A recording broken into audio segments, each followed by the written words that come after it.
أما بعد فأعوذ بالله من الشيطان الرجيم بسم الله الرحمن الرحيم قل يا عبادي الذين أسرفوا على أنفسهم لا تقنطوا من رحمة الله إن الله يغفر الذنوب جميعا إنه هو الغفور الرحيم. وروي عن النبي صلى الله عليه وسلم أنه قال ما أسر من استغفر وإن عاد 100 مرة أو كما قال النبي صلى الله عليه وسلم رب اشرح لي صدري ويسر لي أمري واحلل عقدة من لساني يفقه قولي رب زدني علما وألحقني بالصالحين. شعبان المعظم کی آج 17 تاریخ ہے اور رمضان مبارک کے مہینے میں کم و بیش 12 سے 13 دن رہ گئے ہیں. گویا کہ رمضان سے پہلے ایک آج کا جمعہ اور ایک اگلا جمعہ، 2 جمعے انشاءاللہ تعالی ہمیں موقع ملے گا کہ رمضان مبارک کی تیاری کیسے کرے اور یہ مہینہ کیسے گزارے. رمضان مبارک کی تیاری کے 2 فیزز ہیں، یعنی رمضان کا مہینہ کیسے گزارے، رمضان کی تیاری کیسے کرے. تو اس کو ہم کہتے کہ اس کے 2 فیزز ہیں. رمضان کی تیاری کا ایک فیز یہ ہے کہ اس مہینے میں نیکی کے کام کون کون سے کرنے ہیں، اور دوسرا فیز یہ ہے کہ اس مہینے میں اپنے آپ کو کون سے گناہ سے اور کس طرح بچانا ہے. کوئی کہ 2 ٹارگٹس ہیں.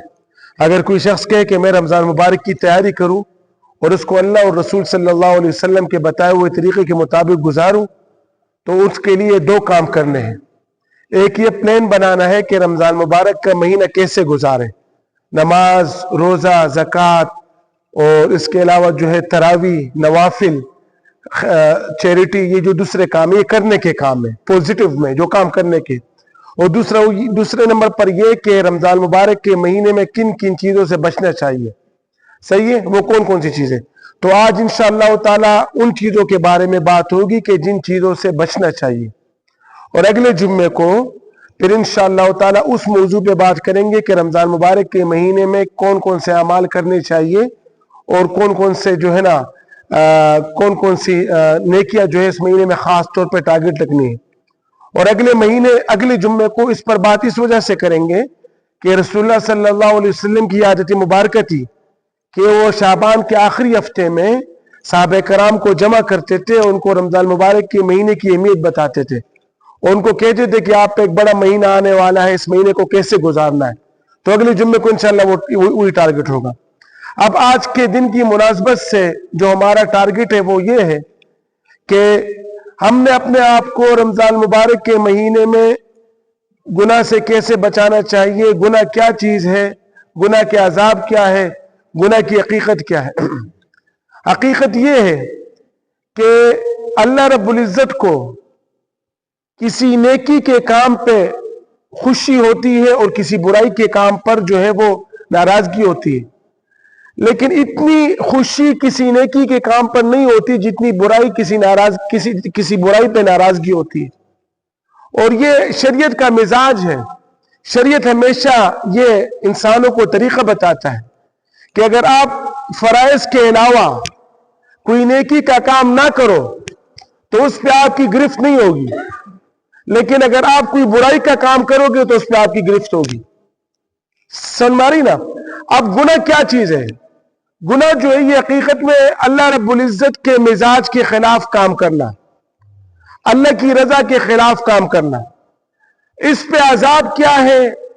وہ تو مختلف گناہوں کے مختلف عذاب جو ہے قرآن حدیث میں بیان ہوئے ہیں.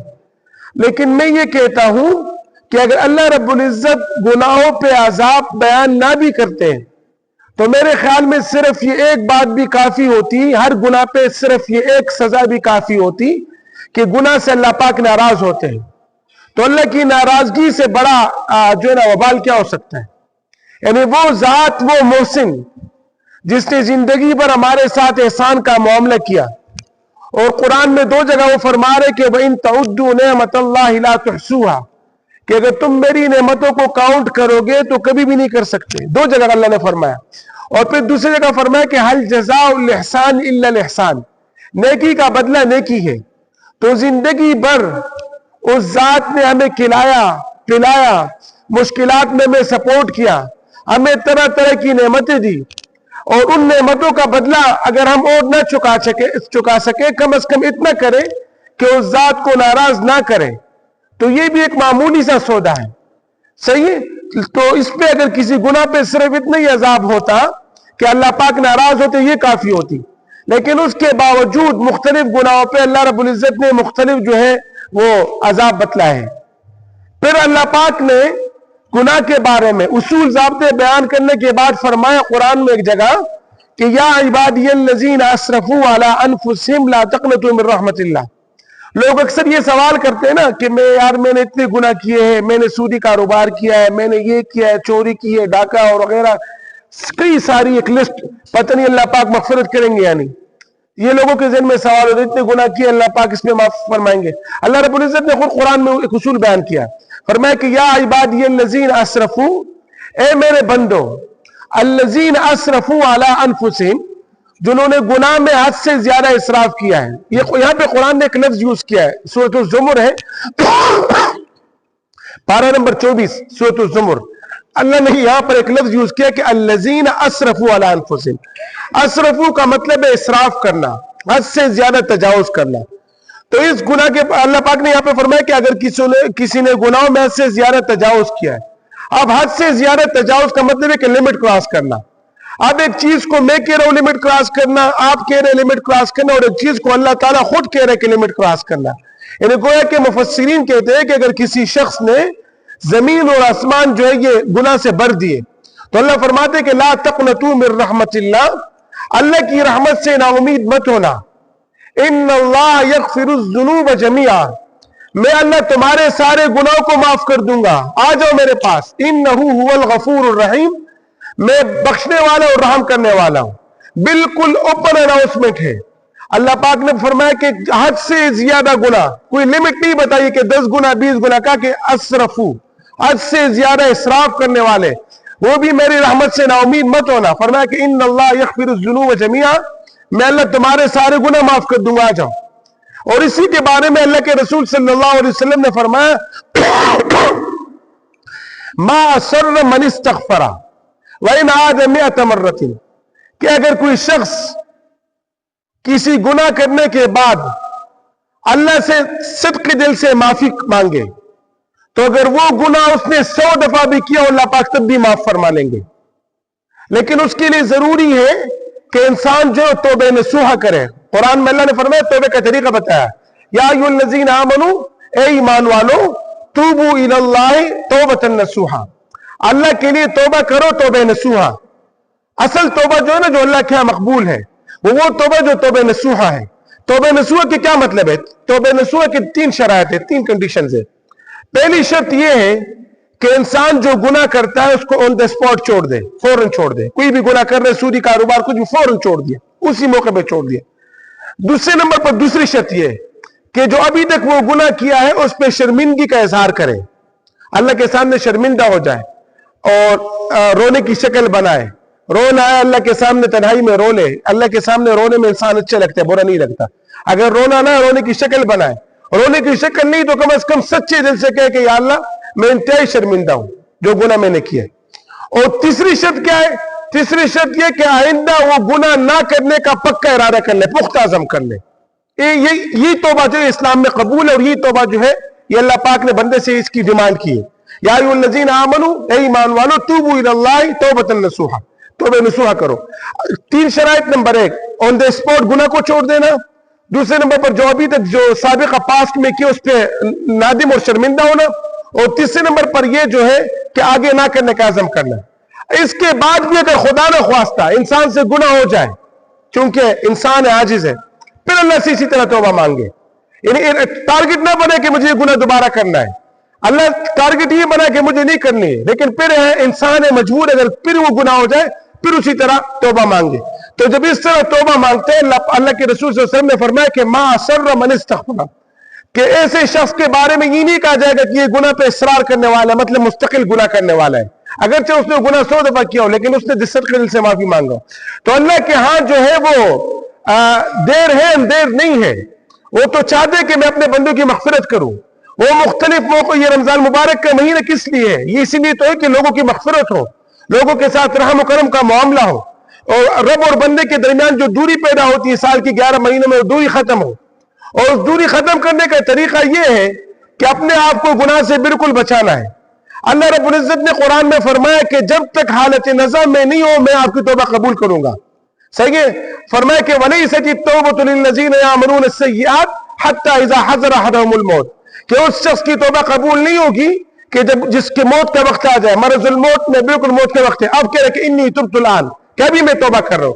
اللہ فرماتا ہے کہ ان کی ایسے شخص کی توبہ قبول نہیں ہوگی. اس کے علاوہ ہر ایک کی توبہ، انما التوبۃ علی اللہ للذین یعملون السوء بجہالہ، کہ اس شخص کی توبہ اللہ فرماتے ہیں کہ میں قبول کرتا ہوں، یعملون السوء بجہالہ، جو نہ سمجھی سے کوئی گناہ کا کام کر رہا ہے، ثم یتوبون من قریب، پھر فوراً اس کے بعد اللہ سے معافی مانگ لیتا ہے، آپ واپس آ جاتے ہیں. فَأُولَٰئِكَ يَتُوبُ اللَّهُ عَلَيْهِمْ، میں اللہ جو ہے نا میں اس کی توبہ قبول کرتا ہوں.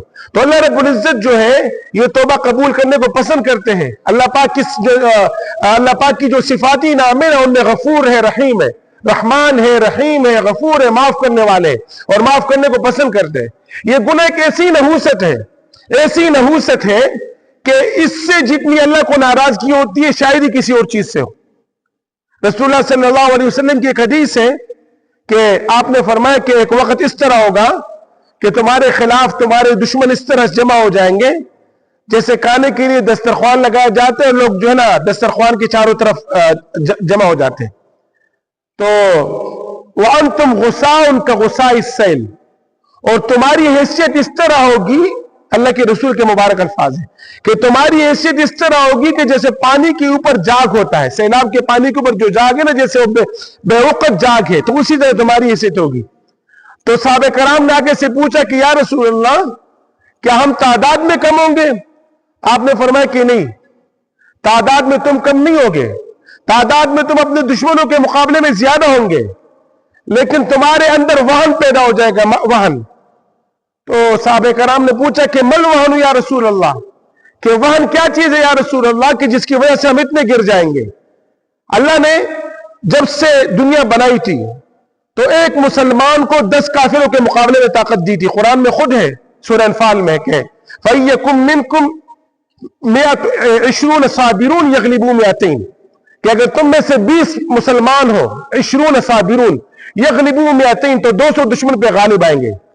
صحیح. تو شروع میں جو ہے نا ایک 10 کے مقابلے میں تھا، پھر بعد میں ایک 2 کے مقابلے میں. اب اللہ کے رسول فرما رہے کہ نہیں، تمہاری تعداد زیادہ ہوگی اور تم بے وقت ہو جاؤ گے. تو صحابہ نے پوچھا کہ وہن کیا یا رسول اللہ؟ تو انہوں نے فرمایا کہ حب الدنیا وکراہیت الموت، تم دنیا سے محبت کرنے لگو گے، دنیا کی چیزوں کی محبت تمہارے دلوں میں آ جائے گی، اور تم موت سے نفرت کرنے شروع ہو جاؤ گے. صحیح، موت کو ناپسند کرنے لگو گے. موت سے مراد یہ کہ جہاد، اللہ کے راستے میں موت جو ہے، آپ اس سے ڈرنے لگ جاؤ گے، تو کافروں کے سامنے تم بے وقت ہو جاؤ گے. اور یہ کب ہوتا ہے؟ یہ جب انسان دنیا کی چیزوں میں خواہشات کے پیچھے پڑ جاتا ہے. ایک دوسری حدیث ہے، آپ نے فرمایا کہ جب کوئی مومن بندہ گناہ کرتا ہے تو ان کے دل پہ ایک سیاہ دبا لگ جاتا ہے.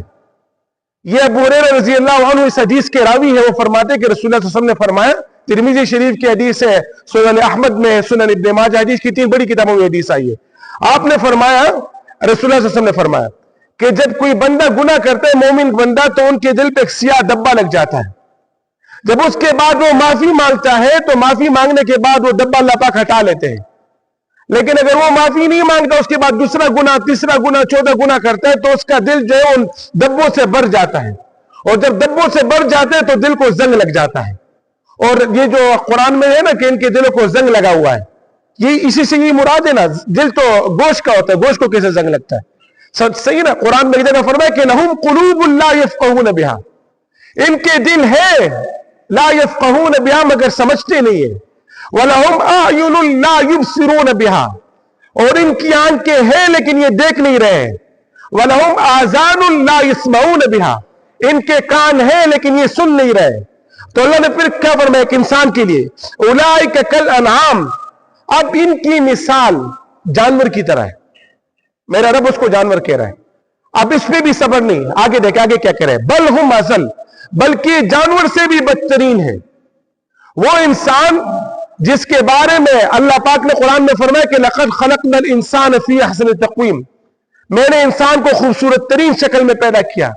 لیکن جب وہی انسان اللہ کی ناراضگی میں آ جاتا ہے تو اللہ رب العزت نے فرمایا کہ اس کی مثال اب جانور سے بھی بدتر ہے. صحیح ہے, اتنی شدید نفرت کا اظہار کیا. دوسری جگہ فرمایا ختم اللہ علی قلوبہم, ان کے جو ہے دلوں پہ مہر لگ چکی ہے. وعلی سمعہم, ان کے کانوں پہ مہر لگا دی گئی ہے. وعلی ابصارہم غشاوہ, ان کی آنکھوں پہ پردے ہیں. صحیح ہے. وَلَهُمْ عَذَابٌ عَظِيمٌ, ان کے لیے دردناک عذاب ہے. اب یہ آیت تو اگرچہ قرآن میں کفار کے بارے میں ہے, لیکن کئی سارے ایسے مقامات ہیں دوسری جگہ کہ جو اللہ پاک کے نافرمان بننے کے بارے میں اس طرح ہے کہ اللہ پاک ان سے ناراض ہوتے. اور آپ صلی اللہ علیہ وسلم کا ایک مزاج تھا, آپ جب صحابہ کرام کو بلاتے تھے, جب بھی ان کو ترغیب دیتے تھے, اکثر ان کو گناہوں سے بچنے کا حکم دیتے تھے. ایک جگہ اب حضرت امیر معاویہ رضی اللہ عنہ فرماتے کہ رسول اللہ صلی اللہ علیہ وسلم نے فرمایا کہ اے لوگوں اپنے آپ کو گناہ سے بچاؤ, کیونکہ گناہ جو ہے, گناہ سے اللہ کا غضب نازل ہوتا ہے. غضب سے کیا مطلب ہے, اللہ ناراض ہو جاتے ہیں. اور ایک دوسری جگہ حضرت انس رضی اللہ عنہ فرماتے ہیں کہ رسول اللہ صلی اللہ علیہ وسلم نے فرمایا کہ میں تمہیں تمہاری بیماری اور اس کا علاج نہ بتاؤں. تو صحابہ کرام رضوان اللہ عنہ اجمعین نے فرمایا کہ یا رسول اللہ ضرور بتائیں ہماری بیماری کیا, اس کا علاج کیا ہے. آپ نے فرمایا کہ تمہاری بیماری جو ہے, تمہاری بیماری وہ گناہ ہے, اور تمہارے علاج جو استغفار کہنا ہے, جب تم استغفار کہتے ہو جو بیماری ختم ہو جاتی ہے. پھر ایک اور موقع پہ آپ نے فرمایا کہ جب میری امت میں کچھ برائیاں عام ہو جائے گی تو اب ان پہ اللہ کے عذابات نازل ہو جائیں گے. ایک آپ نے فرمایا کہ جب میری امت میں بے حیائی عام ہو جائے, یہ بالکل مستند حدیث بتا رہا ہوں, جب میری امت میں بے حیائی عام ہو جائے تو میری امت کے لوگ میں سے اکثر لوگ طاعون کے مرض میں مبتلا ہو جائیں گے. اور پھر آگے ایک جملہ آپ نے فرمایا, یہ جملہ غور سے سننے کا ہے. آپ نے فرمایا کہ امت پہ ایسی بیماریاں آ جائے گی جو ان کے بڑوں کے دور میں نہیں تھی. یعنی بے حیائی عام ہونے کی وجہ سے فرمایا کہ میری امت میں طاعون کی بیماری آ جائے گی, اور ایسی بیماری آ جائے گی کہ وہ بڑوں کے دور میں نہیں تھی. اب آپ اندازہ لگائیں کہ آج کل جدید عجیب عجیب بیماری آتی ہے, پچھلے دنوں کورونا وائرس, یہ کبھی سابقہ کسی دور میں نہیں. صحیح. پھر آپ نے فرمایا کہ جب میری امت ناپ تول میں کمی شروع کر دے گی تو اللہ کی طرف سے ان پہ قحط کا عذاب آئے گا, ان کی رزق میں کمی ہو جائے گی, قحط کا عذاب آئے گا. تیسرے نمبر پر فرمایا کہ جب میری امت زکوٰۃ دینا چھوڑ دے گی تو اللہ رب العزت جو ہے وہ باران رحمت کو روک دیں گے. پھر چوتھی جگہ فرمایا کہ جب میری امت جو ہے وہ اور قسم کی نافرمانیوں میں مبتلا ہو جائے گی تو اللہ رب العزت جو ان پہ ظالم حکمران مسلط کر دیں گے. وہ ظلم کریں گے, یہ ان سے پوچھ نہیں سکیں گے, ان کے سامنے بے بس ہوں گے. صحیح. یہ جو کچھ ہے, جو کچھ یہ ہمارے اعمال کا نتیجہ ہے. حقیقت یہ ہے, یہ بالکل حقیقت میں بتا رہا ہوں کہ کئی سارے عذابات سے جو اس وقت ہم لوگ بچے ہوئے ہیں نا, وہ رسول اللہ صلی اللہ علیہ وسلم کی برکت سے بچے ہوئے ہیں. ورنہ آپ اندازہ لگائے, قرآن میں اللہ نے ایک اصول بتایا, سابقہ جتنی بھی امتیں ہیں اللہ نے ان کو فرمایا, ان کے بارے میں فرمایا کہ فَكُلًّا أَخَذْنَا بِذَنْبِهِ, کہ میں اللہ نے ان کو جو مار دیا, عذاب دیا ان کے گناہوں کی وجہ سے. فَمِنْهُمْ مَنْ أَرْسَلْنَا عَلَيْهِ حَاصِبًا وَمِنْهُمْ مَنْ أَخَذَتْهُ الصَّيْحَةُ, کہ بعض ایسے کہ ان پہ میں نے تیز ہوا بھیج دی, زمین سے ان کو اٹھا کے آسمان تک پھر نیچے گرایا. وَمِنْهُمْ مَنْ أَخَذَتْهُ الصَّيْحَةُ, اور بعض ایسے تھے کہ تیز چیخ سے ان کے جو ہے کانوں کے پردے پٹ گئے, جسم کے اندر کے سارے اعضاء جو پیشاب کے راستے سے باہر نکل گئے. وَمِنْهُمْ مَنْ خَسَفْنَا بِهِ الْأَرْضِ, اور بعض ایسے تھے کہ ان کو زمین نے اپنے اندر نگل لیا, دس لیا. قارون کے بارے میں فرمایا. پھر فرمایا وَمِنْهُمْ مَنْ أَغْرَقْنَا, اور بعض ایسے تھے کہ ان کو ہم نے غرق کر دیا, فرعون کے لشکر کو. پھر یہ عذاب کا ذکر کرتے ہیں, فرمایا کہ وَمَا كَانَ اللَّهُ لِيَظْلِمَهُمْ, میں اللہ کبھی بندے پہ ظلم نہیں کرتا, وَلَكِنْ كَانُوا أَنفُسَهُمْ يَظْلِمُونَ, مگر یہ بندہ خود اپنے اوپر ظلم کر رہا ہے. اب دیکھیں کہ سابق امتوں نے گناہ کیے, جو انہوں نے گناہ کیا اللہ نے ان کا عذاب نازل کیا. قوم لوط جو ہے وہ مردوں کے ساتھ بدفعلی کرتی تھی, اللہ نے آسمان سے پتھروں پہ برسا ہے. صحیح. تو قوم مدین, شعیب علیہ السلام کی قوم, وہ ناپ تول میں کمی کرتی تھی, اللہ نے ان کو ہلاک کر دیا. اب جو برائیاں ان لوگوں میں تھی, انڈیویجول ایک برائی تھی, اللہ نے ان کو ہلاک کر دیا. اس امت میں تقریباً ہر برائی مکس ہے, لیکن اللہ پاک نے جو ہے نا نبی کی برکت سے بچایا ہوا ہے، اور ساتھ میں یہ ترغیب بھی دی کہ اب آ جاؤ سدھر جاؤ. صحیح ہے، ایک دن مرنا ہے آخر موت ہے، کر لے جو کرنا آخر موت ہے. اب گناہ جو ہے نا، اب آج کل سب سے خطرناک بات یہ کہ گناہ کو گناہ نہیں سمجھا جاتا. صحیح ہے، یہ کسی گناہ کو گناہ سمجھ کے کرنا یہ کم خطرناک ہے، گناہ کو گناہ نہ سمجھ کے کرنا بہت زیادہ خطرناک ہے. اب یہ باتوں میں بات آ گئی، کل لاہور میں یہ جو بسنت ہوا ہے، بسنت کل آج پرسوں یہ جو 2-3 دن ہے، یہ بسنت کیا چیز ہے؟ اس کے بارے میں کبھی غور کیا ہے؟ یہ بسنت جو یہ ہندوانہ ایک رسم ہے، یہ ہندو کی ایجاد ہے، اور یہ رسم جو یہ 17ویں صدی سے سٹارٹ ہوئی ہے. یہ جو پتنگ بازی یہ کرتے ہیں، یہ جب موسم بہار شروع ہوتا ہے اور سرسوں کے پھول لگ جاتے ہیں تو یہ لوگ اس طرح کرتے ہیں کہ اس خوشی میں، یہ ان کا قومی تہوار ہے، اس خوشی میں یہ پتنگ بازی کرتے ہیں، بے حیائی کرتے ہیں، فحاشی کرتے ہیں. اور اس کا آغاز کیسے ہوا ہے؟ اس کا آغاز اس طرح ہوا ہے کہ 18ویں صدی میں سن 1734 میں ایک ہندو شخص تھا، حقیقت رائے اس کا نام تھا. اس شخص نے رسول اللہ صلی اللہ علیہ وسلم کی شان میں گستاخی کی تھی. اورنگزیب عالمگیر رحم اللہ کا دور تھا، جب جج نے انویسٹیگیشن کی، ان پہ تحقیق جو ہے نا گستاخی رسالت کا مقدمہ ثابت ہوا اور ان کو جو ہے نا پھانسی کی سزا دی گئی. اب جب پھانسی کی سزا دی گئی تو ہندو کے ہاں اس شخص کو بڑا پروٹوکول ملا کہ یار یہ تو ہمارا ہیرو ہے. صحیح ہے. اچھا، اب چونکہ ایک اسلامک اسٹیٹ یا ایسی جگہ کے جہاں نون مسلم پر کل عام جشن نہیں بنا سکتے ہیں، تو انہوں نے اسی واقعے کو بسنت کے نام سے جو نا وہ تعبیر کیا اور یہ ایک جشن شروع کر دیا کہ نام ایک ہو اور جو ہے نا کام دوسرا ہو. یہ گویا کہ ہر سال اس شخص کے بارے میں گویا کہ یہ لوگ خوشی کا ایک دن مناتے ہیں. یہ اس کی تحقیق ہے. اس پہ اگر آپ لوگوں نے دیکھ لو کہ بسنت کیا ہے، اس میں مفتی ابو لبابہ شاہ منصور نے کتاب لکھی ہے بسنت کیا ہے، بسنت کی حقیقت. بہت بہترین کتاب ہے اور یہ جو ہے یہ نیٹ پہ اویلیبل ہے، آپ لوگ دیکھ سکتے ہیں بسنت کی حقیقت. صحیح، آپ دیکھ لیں. تو یہ جو ہے نا یہ اس ہندو کو ایک پروٹوکول دینے کے لیے جو رسول اللہ صلی اللہ علیہ وسلم کی شان میں انہوں نے گستاخی کی تھی، اس کو دیکھا دیکھی یہ رسم مسلمانوں نے عام کر دیا، مسلمانوں میں بھی عام ہو گیا. اب اس رسم کو جو ہے نا باقاعدہ سرکاری طور پہ منانا اور اس سے نقصانات، ہو آپ لوگوں کو تو باقی نقصانات پتہ ہے کہ کتنے نقصانات تھے، کسی کا گلا کٹ رہا ہے، کسی کا کیا، کوئی چھت سے گر رہا ہے. اب اللہ کو کیا جواب دیں گے اس کے بارے میں؟ صحیح ہے نا. اب یہ وہ چیزیں نا جب انسان کا ضمیر مر جاتا ہے نا، وہ پھر سرکاری سطح پہ گناہ کرتا ہے، اس کو مناتے. صحیح ہے نا. کلمۃ حق نرید بہا الباطل. صحیح. اور بعض جگہ تو کلمۃ حق بھی نہیں ہے. تو میرے بھائیوں، گناہ ہم کر رہے ہیں، سمجھے میں بھی کر رہے ہیں، نہ سمجھے میں بھی کر رہے ہیں. اللہ بلا رہے کہ آ جاؤ توبہ کر لو. بعد میں موقع نہیں ملے گا. بعد میں جو ہے نا اللہ کے سامنے فریاد کریں گے، اللہ ایک موقع دو. صحیح. شہید سے جب اللہ پاک کے ہاں پیش ہوتا نا، شہید سے کہتے کہ آپ کی کیا فرمائش ہے، وہ کہتے ایک دفعہ مجھے دنیا میں بیچ دو، ایک دفعہ دنیا میں بیچ دو تاکہ میں جو ہے دوبارہ شہید ہو جاؤں آپ کے راستے میں. کہا نہیں، دنیا میں جانے کی فرمائش پوری نہیں، کہ باقی کی بھی فرمائش. تو یہ دنیا میں جو آپ لوگ موجود ہیں، ہم سب موجود ہیں، یہ آخری چانس ہے، اس کے بعد کوئی چانس نہیں ہے. اس طرح نہیں ہوگا کہ اس کے بعد اللہ کوئی اور زندگی دیں گے توبہ کے لیے کہ چلیں اپنی مرضی کے بعد اگلی زندگی توبہ کے لیے. یہ ری انکارنیشن کا کانسیپٹ اسلام میں نہیں ہے. یہ ہندو کیا جو 7 جنم وہ کہتے ہیں، ٹوٹلی جھوٹ فراڈ ہے. لیکن یہ جو 7 جنم کا کانسیپٹ ہے نا، ری انکارنیشن، اسلام کا اس کے ساتھ کوئی ریلیشن نہیں. اسلام میں تو ایک ہی دفعہ اللہ نے زندگی دی ہے. اس سے موقع، اس سے فائدہ، اس سے عبرت حاصل کرے. اللہ پاک ہم سب کو گناہوں سے بچنے کی توفیق دے. واخر دعوانا الحمدللہ رب